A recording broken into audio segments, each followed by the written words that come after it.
नमस्कार दोस्तों। मैं सतेंद्र तगड़ एक बार फिर आपके सामने हूं एक नए विषय के साथ। देखिए दोस्तों कि आज की तारीख में हम कमाने के लिए कुछ भी काम करते हो, हम नौकरी कर रहे हैं, हम बिजनेसमैन हैं, हम एंटरप्रेन्योर हैं, हमारी कोई स्टार्टअप कंपनी है, हम मार्केटिंग के अंदर हैं, हम नेटवर्क मार्केटिंग के अंदर हैं, हम लोग कोई प्रोफेशनल हैं, डॉक्टर हैं, इंजीनियर हैं, चार्टर्ड अकाउंटेंट हैं, लॉयर हैं, हम लोग कोई आर्किटेक्ट हैं, हम लोग कोई छोटी मोटी दुकान करते हैं, सेल्फ एम्प्लॉयड है, हम इन्वेस्टर हैं, कुछ भी हम लोग करते हैं। बट एक चीज मुख्य है दोस्तों, और वो ये है कि हम लोग पीपल डीलिंग के अंदर अच्छे होने चाहिए। लोगों के साथ डील करना कैसे है ये हमें आना चाहिए। और अगर हम ये अच्छे तरीके से लोगों के साथ डील करना सीख गए तो हम अपने किसी भी काम में, जो भी हम काम कर रहे हैं, उसमें सफल हो सकते हैं दोस्तों। उसके लिए हमें अच्छी कम्युनिकेशन स्किल होनी चाहिए और अच्छी हमारे अंदर एक पीपल स्किल होना चाहिए। तो पीपल स्किल अगर हमें अच्छा रखना है, लोगों के साथ डील करना सीखना है, तो एक बात तो पक्की है दोस्तों कि हमें लोगों की पर्सनालिटी ट्रेट्स के बारे में वाकिफ होना पड़ेगा। वो किस शख्सियत के मालिक हैं, उनके व्यक्तित्व के लक्षण क्या हैं, उनकी व्यक्तिगत जो खासियतें क्या हैं, जिसको हम पर्सनालिटी ट्रेट्स कह देते हैं। एक तो उसके बारे में पता करना होगा और एक हमें पता करना होगा पर्सनालिटी टाइप्स कि कौन कौन से प्रकार के व्यक्तित्व होते हैं दोस्तों। इससे क्या होगा कि हमें समझ में आ जाएगा कि ये किस पर्सनालिटी ट्रेट का मालिक है और कैसा इसका व्यक्तित्व है, तो हमें उसके साथ डील करना बहुत इजी हो जाएगा दोस्तों। तो पर्सनालिटी ट्रेट्स की अगर बात करें तो हमें एक वर्ड याद रखना होगा, that is ocean. OCEAN। O stands for openness. C for conscientiousness. Little difficult to pronounce. Conscientiousness. E for extraversion. A for agreeableness. And N for neuroticism. थोड़े से वर्ड मुश्किल हो सकते हैं दोस्तों, इसको आसान कर देते हैं। ओपननेस का क्या मतलब है? ओपननेस का मतलब है जो आदमी ओपन माइंड हो। ये जो लोग होते हैं ये क्यूरियस होते हैं नई चीजों को जानने के लिए। They are open for the new ideas, they are open for the new experiences. और ये लोग जो होते हैं इन्वेंटिव भी होते हैं। ये लोग नई चीजों को इन्वेंट करने में भी कामयाब हो जाते हैं। अच्छे लोग हैं, बड़ी अच्छी अच्छी बातें हैं, लेकिन अगर इनमें मुझे कुछ देखना हो कि इसमें इन लोगों में नेगेटिव क्या है, तो ये लोग जो होते हैं ना कंसिस्टेंट नहीं रह पाते हैं। मतलब एक काम कर रहे हैं, किसी ने बताया कि वो काम इससे अच्छा है, तो वो एकदम से उसके ऊपर पलट जाएंगे। ये कॉशियस नहीं होते। तो मैं आज आपको जो बता रहा हूं पर्सनालिटी ट्रेट्स, उसमें ये बात नहीं कर रहा हूं कि कौन सा बुरा है कौन सा अच्छा है। मैं ये आपको बता रहा हूं कि हमें कैसे पहचानना है लोगों को। And C for कॉन्शियंशियसनेस। कॉन्शियंशियसनेस का मतलब है कर्तव्य निष्ठा। हिंदी में इसको बोलते हैं कर्तव्य निष्ठा। जो अपने कर्तव्य के प्रति निष्ठावान होते हैं। They are very decisive people, they are very self oriented and very self disciplined people, they are very organised people. ये कभी भी कहीं जाएंगे तो अपनी बिलोंगिंग्स को भूल कर नहीं आएंगे। डिसिप्लिन को ये मायने रखते हैं। अपने घर के अंदर इनको हर चीज जहां पे पड़ी होनी चाहिए वहीं पड़ी होनी चाहिए। थोड़ा सा स्ट्रिक्ट होते हैं ये लोग, थोड़ा डोमिनेटिंग पर्सनालिटी हो सकते हैं। लेकिन इन लोगों के अंदर एक चीज है कि ये लोग ज्यादा किसी पे विश्वास नहीं कर सकते हैं। और ये जो लोग होते हैं ये अच्छे लोग हैं, they are very good people, but people don't relate with them because of their dominating personality. जबकि ये बड़े ऑर्गेनाइज्ड होते हैं, सब कुछ बहुत बढ़िया कर रहे होते हैं। E for एक्स्ट्रावर्शन। एक्स्ट्रावर्शन का मतलब होता है जो लोग बिंदास होते हैं, है ना, very extrovert kind of people, very expressive people, है ना, जो महफिलों में जाना चाहते हैं। क्राउड उनके लिए कोई वो नहीं है, वो अपने जो कुछ उनको बोलना है वो दिल खोल के बोलते हैं दोस्तों। That is called extraversion. Very outgoing type of people, very active, very energetic, they are very warm and very positive people. But ये लोग ना थोड़े से केयरलेस होते हैं और कई बार इस केयरलेसनेस के अंदर कुछ गलतियां कर बैठते हैं। नेक्स्ट आते हैं एग्रीएबलनेस। एग्रीएबलनेस जैसे कि शब्दों से एग्री हो जाते हैं लोगों से बड़ी जल्दी। They are very soft people, very very very friendly people, they are very kind hearted people, and they are very sympathetic people, very modest and very compassionate. इन ये लोग जो होते हैं, इनमें अगर मुझे कुछ नेगेटिव देखना है तो बड़े इजी गोइंग होते हैं, है ना, ये ज्यादा एम्बिशियस नहीं होते हैं ये लोग।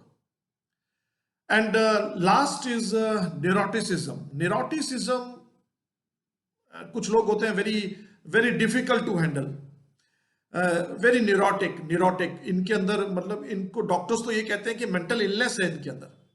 दे are very anxious, they are very very nervous, they are very angry people, they are very temperamental, बड़ी जल्दी इनको गुस्सा आ जाता है, इनकी ईगोस बड़ी फ्रेजाइल होती है ना। अगर इनकी घर के अंदर अपने बंधुओं से, अपने दोस्तों से, अपने भाई बहनों से भी इनकी ज्यादा बनती नहीं है। और ये लोग अगर गलत भी हैं, इनको पता भी लग जाता है कि मैं जो बोल रहा हूं गलत है, लेकिन ये उसको सही जस्टिफाई करने के लिए किसी भी हद तक जाने को तैयार होंगे। समझ लीजिए कि इनको किसी गेट पे एंटर करना है और इनको ये बोल दिया गया कि अब इस गेट से एंट्री बंद हो गई, आप दूसरे गेट से एंटर करो, तो ये गुस्सा हो जाएंगे और ये कानून का हवाला देने शुरू कर देंगे और ये अंदर एंटर ही नहीं करेंगे, मुझे जाना ही नहीं है अब। जबकि अगर एक्स्ट्रा वर्शन या ओपननेस बंदे की बात करें, जिसके पास पर्सनालिटी ट्रेट्स ओपननेस और एक्स्ट्रा वर्शन, तो वो बोलेंगे बताओ यार कहां से एंटर करना है, ये नहीं तो वहां चले जाएंगे। तो ये लोग जो होते हैं ना, इनकी ईगोस बड़ी फ्रेजाइल होती हैं, इनके साथ हैंडल करना इनको बड़ा डिफिकल्ट हो सकता है। बट इनके अंदर अगर पॉजिटिव कुछ बात ढूंढनी हो तो ये लीडरशिप क्वालिटीज इनके अंदर होती हैं दोस्तों।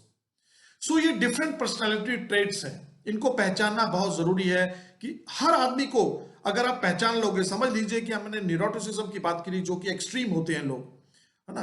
अगर ऐसे टेम्परामेंटल इंसान को, ऐसे एंग्री इंसान को, ऐसे इंसान को जिसके अंदर कोई मतलब मेंटल इलनेस टाइप भी हो सकती है, डिफिकल्ट है हैंडल करना।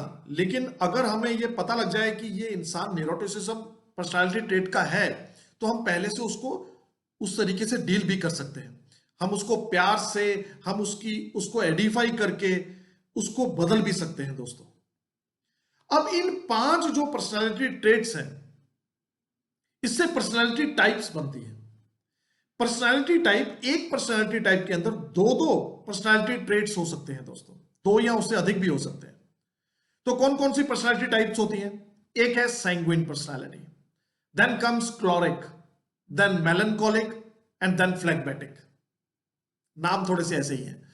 सैंग्विन पर्सनालिटी, सैंग्विन पर्सनालिटी जो इंसान होता है वो बड़ा एक्सट्रोवर्ट होता है, वो बड़ा एनर्जेटिक होता है, वो बहुत पॉजिटिव होता है, वो महफिल की शान होता है, उसे क्राउड के अंदर जाना पसंद होता है। इनके अंदर पर्सनालिटी ट्रेट्स कौन से हो सकते हैं? ओपननेस हो सकती है, ओपननेस और एक्स्ट्रावर्शन, ये 2 पर्सनालिटी ट्रेट्स के मालिक होते हैं। Very good people, very warm people, very positive people, हरदम हंसते रहते हैं। इनके अंदर एक क्वालिटी होती है कि ये अपना गम छुपाने में माहिर होते हैं। इनके अंदर एक क्वालिटी होती है, डिप्लोमेटिक हो सकते हैं कहीं ना कहीं, और ये लोगों के साथ रिलेट करना जानते हैं। इसको बच्चों के साथ बैठा दो, ये बच्चों जैसी बात करेंगे, इनको 80 साल के बुजुर्ग के साथ बैठा दो, उनकी जैसी बात करेंगे। Good people. Choleric personality, choleric personality is little different. They are very strict, very disciplined, very dominating personality, very organised personality, and ये लोग जो होते हैं just like a army officers, ये हुक्म देना पसंद करते हैं। ये किसी के हुक्म में रहना नहीं पसंद करते हैं, हुक्म देना पसंद करते हैं। ये लोग लेकिन नेचुरल लीडर्स होते हैं। ये लोग नेचुरल लीडर्स होते हैं और इन लोगों को अगर सहमति आ जाए इनके साथ तो बहुत आगे जा सकते हैं। अगर पर्सनालिटी ट्रेट की मैं बात करूं तो कॉन्सियंशियसनेस की जो मैंने बात की थी, कर्तव्य निष्ठावान, ये इनके अंदर एक बहुत बड़ी क्वालिटी होती है। Third one is melancholic. Melancholic थोड़े से नेगेटिव फीलिंग्स वाले लोग होते हैं। मेलनकॉलिक लोग जो होते हैं बड़े डिटेलिस्ट होते हैं, बड़े डिटेल में जाना पसंद करते हैं, बड़े एनालिटिक होते हैं, बड़े डीप थिंकर होते हैं, बहुत सोचते हैं, बाल की खाल निकालने वाले लोग होते हैं। इनको कोई अपॉर्चुनिटी बताओ, ये बहुत डीप में उसके में जाना चाहेंगे। ये जल्दी जल्दी सेटिस्फाइड नहीं होते हैं, ये किसी के साथ जल्दी जल्दी सहमति नहीं दिखाते हैं। इनके अंदर जो पर्सनालिटी ट्रेट्स हैं वो कॉन्शियसनेस के साथ साथ एग्रीएबलनेस भी होता है, और न्यूरोटिसिज्म, इनके पास तीनों चीजें होती है दोस्तों। And last one is phlegmatic. Phlegmatic जो होते हैं बड़े इजी गोइंग लोग होते हैं, बड़े मस्त आदमी, है ना, वेरी सेटिस्फाइड पीपल, एंड उनको ज्यादा क्राउड से बहुत डर लगता है। वो कभी भी हाईलाइट नहीं होना चाहेंगे, कभी स्पॉटलाइट में नहीं आना चाहेंगे। वो लोगों को कभी महफिल में बोल दो कि आप सामने आके बैठो, वो फ्रंट रो से घबराते हैं, और बड़े लेजी लोग होते हैं, है ना। तो ज्यादातर लोग अपॉर्चुनिटीज को स्वीकार नहीं करते हैं। उनको ये लगता है कि दो रोटी तो खानी है यार, काय के लिए भाग दौड़ कर रहे हैं। उनको कोई दिखा दो कोई हमें कि हम इस मीटिंग में आओ, हम आपको दिखाना चाहते हैं एक नई अपॉर्चुनिटी, वो कहेंगे क्या जरूरत है, क्या ये लोग क्यों ऐसा कर रहे हैं, क्यों इतनी भाग दौड़ मचा रखी है, क्या दो रोटी के अलावा इनको क्या चाहिए, मतलब ऐसी बातें करने वाले लोग होते हैं। दोस्तों, आज हमने कुछ मुश्किल मुश्किल शब्द सीखे, लेकिन पर्सनालिटी ट्रेट्स और पर्सनालिटी टाइप्स को सीखा। अगर हमें ये समझ में आ जाए कि इन लोगों के साथ डील कैसा करना है, तो हम बहुत आगे जा सकते हैं दोस्तों। और सभी प्रकार के लोग आपको मिलने वाले हैं। जब आप लोगों से डील करते हो तो सभी प्रकार के लोग मिलने वाले हैं, और सभी लोगों के साथ दोस्ती हमें बनानी अनिवार्य है। हमें सभी लोग कामयाब हो सकते हैं। अगर मैं अपने बिजनेस की बात करूं तो हमारे बिजनेस में बहुत सारे लोग जो डिफरेंट पर्सनालिटी के, इवन वो न्यूरोटिसिज्म के हैं या फिर फ्लेगमेटिक पर्सनालिटी टाइप है, वो भी कामयाब हुए हैं, ऐसा नहीं है। लेकिन हमें उनके साथ डील करना आना चाहिए। हमें अपने अंदर हम्बलनेस, हमें अपने अंदर पीपल स्किल जितना ज्यादा हम सीख सकते हैं, और हम जितना ज्यादा लोगों के साथ रिलेटिबिलिटी करना जानते होंगे, उतना हम आगे पहुंच सकते हैं। आई थिंक ये चीजें आपको हेल्प करेंगी आपके बिजनेस के अंदर। इसको डिटेल में जानना है तो एक किताब है पर्सनैलिटी प्लस, उसको आप जरूर पढ़िए।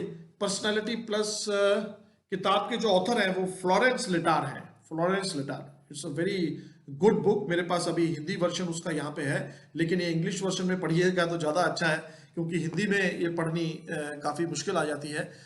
जैसे कि कर्तव्य निष्ठा समझना थोड़ा मुश्किल हो सकता है, या न्यूरोटिसिज्म को कहते हैं विश्व विविधता, मतलब it is a very difficult words, so it is easy to read in English I think.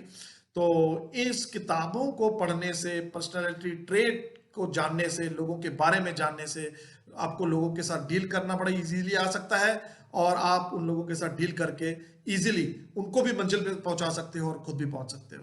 Thank you so much, so nice of you. The truth is, that really something happened. If you came to groove, there's no reason